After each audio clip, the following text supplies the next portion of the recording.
All right. Well, with that, let's still take a quick break and take a look at HS Replay, and we'll let Andrew talk us through how he uses it as one of the contributors and people that does all the analysis uh, for it. So hopefully, Sure. I'm not taking up any important real estate. Looks like we're still pretty well set. No, it looks good. Yeah. And just to be clear, I am employed by them. So I Oh, work and do customer service with them and stuff. So I'm biased, but I also know how to use it pretty well too. So um, there's a lot of great free features that everyone can use. So like one of the things I go to pretty often is the meta tab on the top. You'll see a lot of info scrolling on here, which is kind of interesting, but usually you want to use HS Replay to figure out, like, especially if you don't know what to play, maybe you haven't logged into Hearthstone in a while, or you're really frustrated, can't win, because right here you'll see all the decks that are overall doing well, and this takes all the data that's contributed by people who are using any of the deck tracker products, which are also free. Hearthstone Deck Tracker for PC, HS Tracker for Mac, or Arcane Tracker for Android. Unfortunately, iOS is impossible for us to create an app that's functional, cross-functional with an app like Hearthstone. We'll always keep an eye on that, but it's not possible now.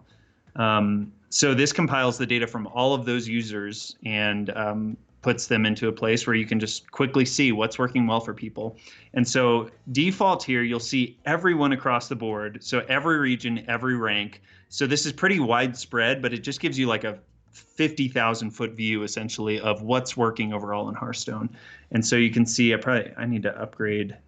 I've got you on a low street or low setting here. So Pirate Warriors up there, Galakrond Zoo Warlock. So those are pretty aggressive. Quest Resurrect Priest is probably making up for those two being really powerful. And Galakrond Warrior, Secret Highlander Hunter doing well too. So from there, you can click on any of these. So why don't you actually, you can scroll down like Galakrond Shaman, since we were playing that, click on that. And you can see this is the archetype page where, again, you're getting a pretty high level view, but this is a pretty popular deck. It's got a pretty good win rate. And you can see what it's good against, what it's not so good against. For a second, I was like, wait, Quest Warrior is a deck? Sometimes you see some pretty odd decks like oh, that. right. But you went to exactly the right place. I love looking at matchups and then clicking on popularity. That'll rank everything on this page by, or if you go Sure. back to matchups, there's uh, a what's the word, row there. Um, The the column. Or column, I'm sorry. Yeah, that's the word. Exactly. There you go. So that arranges everything on that page by Oh, popularity. So then you can see, how does this, because when I'm thinking about, do I want to play a deck, I want to see how it does against other archetypes that are really popular that I'm likely to see on the ladder. So again, this gives you a pretty high level view. One of the biggest unsung heroes that not a ton of people know about, this is probably one of the best features on here, is if you go back to the meta page, and let me actually pull it up on mine here too. You go back to the meta page and then you click on the matchups tab at the top. This shows you in order of popularity how things square up against each other. And on the very far right column, you'll see it says EWR. That stands for estimated win rate. And if you click on that EWR, it'll arrange all the decks in order of estimated win rate. And what that metric is it's taking into account the popularity of all decks, and it figures out, due to win rates, taking into account win rates and popularity overall, which deck is likely to perform the best right now. So you'll see this is kind of how the meta is was on the tier list. But where this really becomes powerful is when you're a premium subscriber for just $5 a month, you get access to a lot of exclusive filters, which are on that left-hand side. So you can actually go to your exact rank and region in a very limited time window. So like the last 3 days is typically what I'll use. And you can then see how that changes things. So like for you at rank 5 in the on the Americas server, Death Rattle Rogue is actually the highest estimated win rate right now. That actually changed up significantly what's being played. So to have that level of accuracy for what you could expect to see and what's going to do well against those things is just like an upper hand that's, I know I'm in selling mode right now, but like just from a personal perspective, it's like, of course I want that, that data to make a informed decision. And, I might look at this and say Death Rattle Rogues were not really my style, which is kind of accurate. I'm not a huge fan of how swingy it can be, but Secret Highlander Hunter sounds way more in my range, and that's like 0.03% less. So sure, that's a great choice. Then You're I can just playing into Sadisi's preferences. Yeah, since exactly. You know he's here. That's right. So yeah, there's just a lot of powerful data here. And with that premium subscription, not only do you get filters to global data like this, but you also get some extra bonuses for arranging your own data. So like if you go up to My Data and click on My Decks, you can see your games, and it'll combine them into archetypes that you've played, and you can see which archetypes are working well and which aren't doing so well.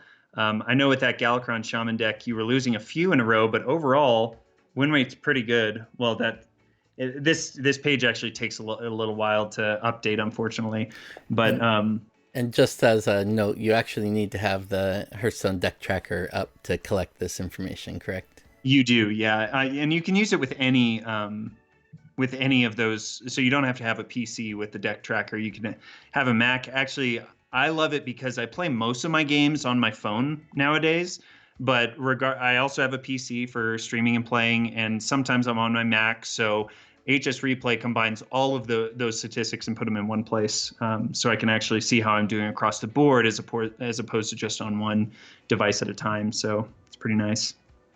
Oh, so Wicked Good is saying you can exclude opponent decks by clicking a deck title if you want to plan for bans too. Yeah. For like tournament play, it's really interesting because you've even got on that matchups tab, there's a thing you can do where it's like you can actually put in custom weights on the bottom. So you can click that little checkbox and actually tag those. So if you're like on a team and you're doing prep work and you expect to see a specific matchup, you can put in custom weights for the popularity you expect, and then see what kind of matchups could do well.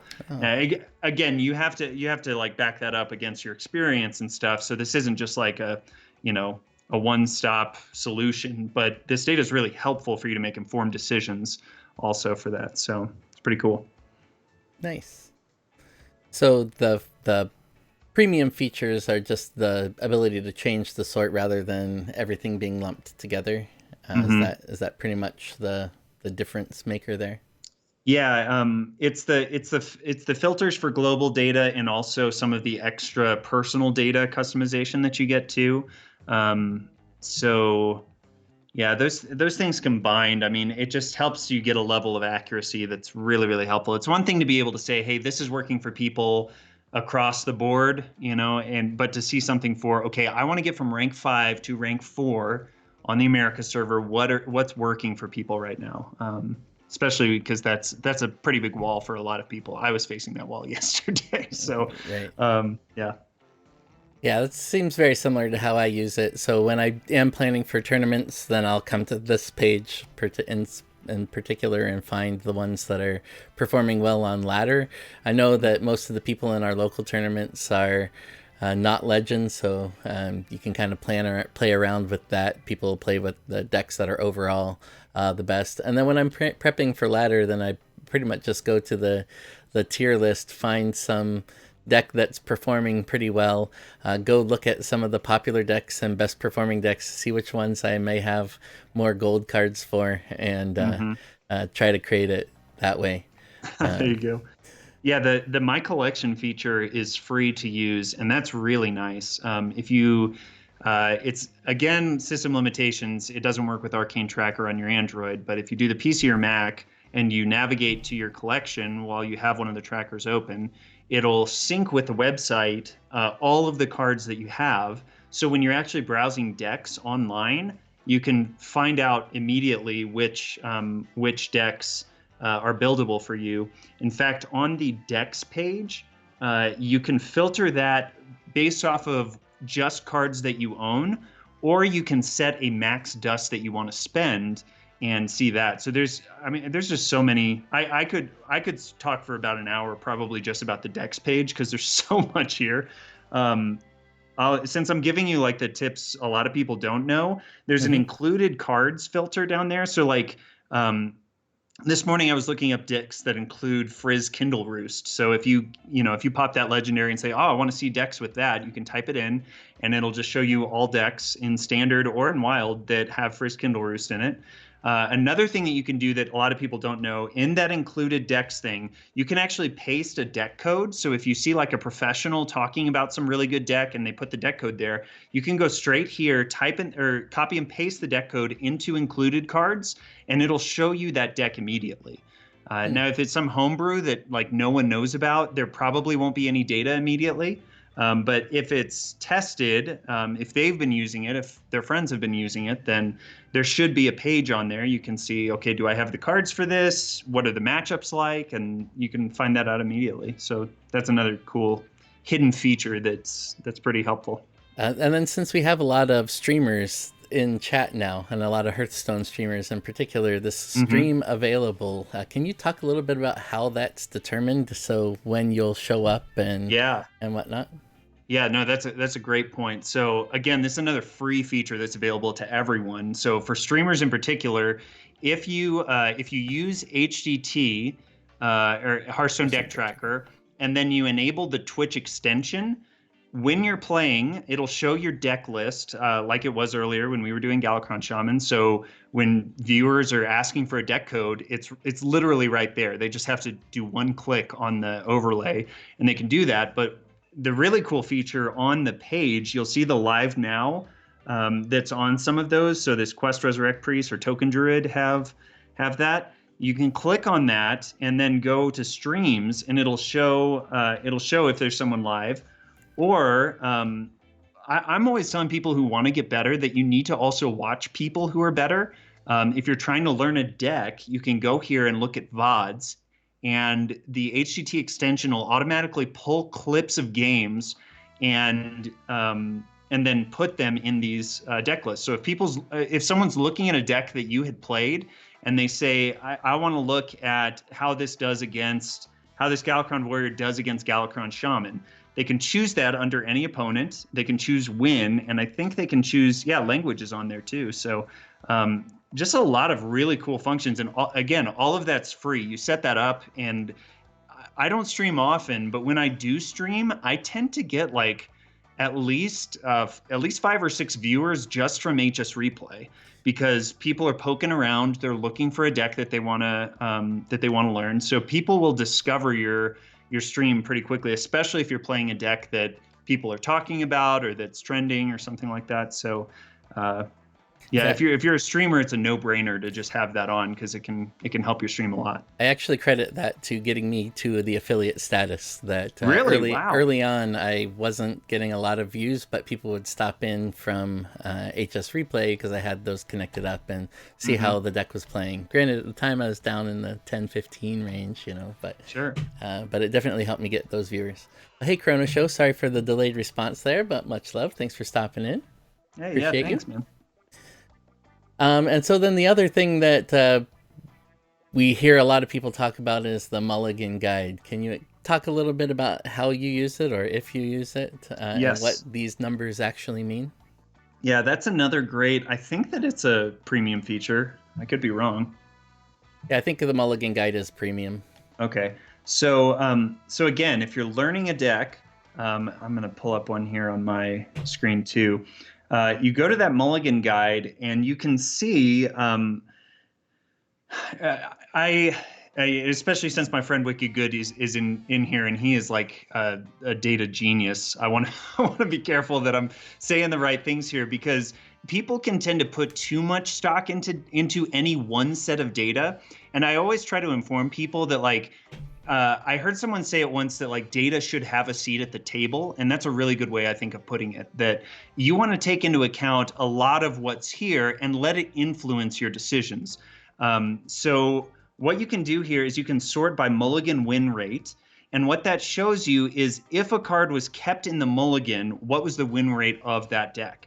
So if you click on that, that tells you, again, from a pretty high perspective, what you should be looking for when you're mulliganing.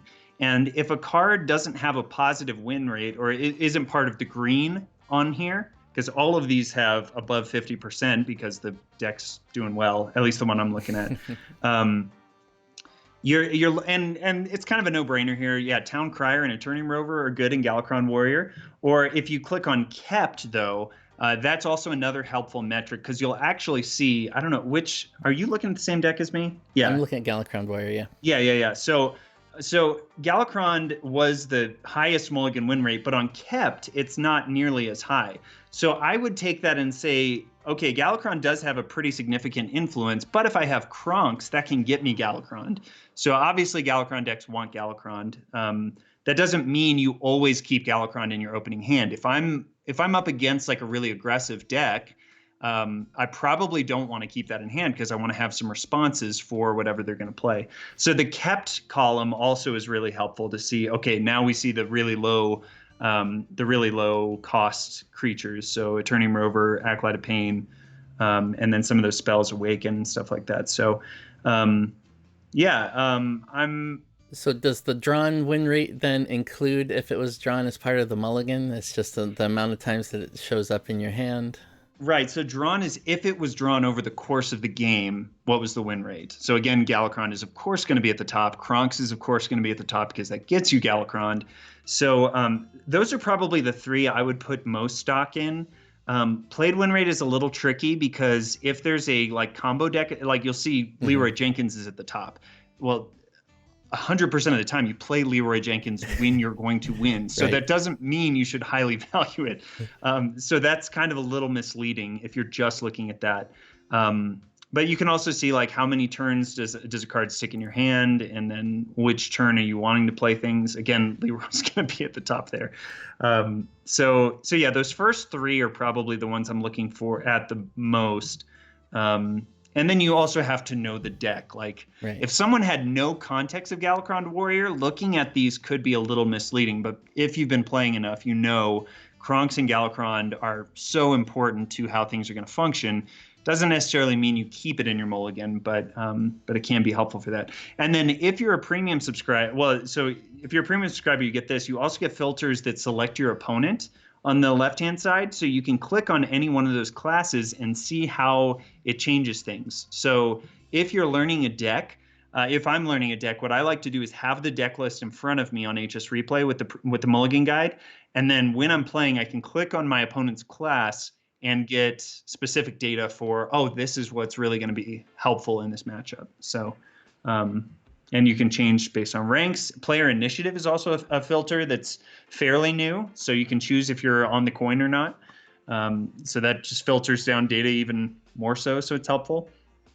And yeah, if you use this over a lot of games, especially, you'll start to see trends and start to learn, oh, I should be looking for this. I should be looking for that. And stuff. Or I should be throwing Leroy back when he's in the mulligan. Exactly. 0% kept. Right. Well, excellent. So with that, I appreciate you walking us through all of that and what it all means. It really has made it a bit clearer for me, and make sure that I'll be using it more. Sometimes I turn it on to find out what decks I want to play, and then don't take advantage of some of those extra features through the rest of the time. There's a lot. Yeah, there's a lot there, but it seems like it's got a lot of positive benefits there. Mm-hmm. And then with the deck tracker, then you can add all kinds of plugins that give you things like the auto squelch and collection tracker that lets you know what your where you are in the pity timers and things like that. So there's a lot of cool stuff there. Yeah, a lot of cool stuff. If you aren't already going to HS Replay for your information, or if you're interested in the premium subscriptions, check my panels down below. I'm an affiliate there, so if you sign up, then I get some help towards my own subscription there.